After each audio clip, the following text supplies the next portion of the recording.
Greetings, radio people. Welcome back once more to my shack. I honestly and in all sincerity thought I had got on top of my TEAS. That's test equipment acquisition syndrome. Following the onset of Jenga, where junk was engulfing nearby garage areas, and some what we could call internal family discussions, I'd been clean for a number of months, where even my DBA, that's the drained bank account, was beginning to slowly recover. Now, unfortunately, and very much out of the blue, last week I found my Oscar problem, that's oscilloscope acquisition disorder, reared its ugly head, and I was cafe once more. That's caught again finding equipment. Worse still, following some very discreet late night eBay activity, I found myself in a state of YALBOA.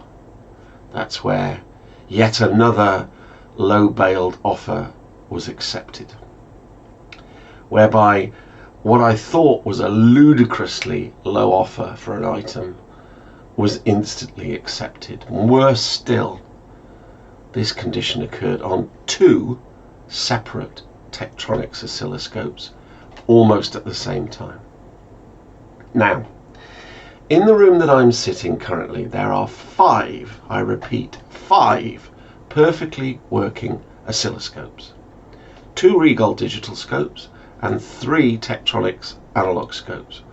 One of the Regals is 4-channel and one of the Tektronix is also 4-channel. So why, in God's name, did I want to place offers on two, not one, two best offer accepted auctions?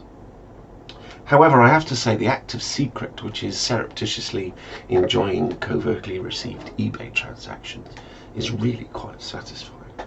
Now, I've now got these two of these very portable and compact items to add to my collection. I'm now suffering from a new condition, which appears to be Tesla. This is test equipment storage location anguish, as I have nowhere to store these new bits of kit, and I will undoubtedly have to enter a state of Tetris. This is test equipment torment reorganization in situ, to try and make yet more space in this tiny room that I occupy in the house. Now, my wife has quite correctly stated on several occasions, you're not having a bigger room in the house because you'll just fill it with more junk. Now, it's absolutely clear that she's quite correct. Please help.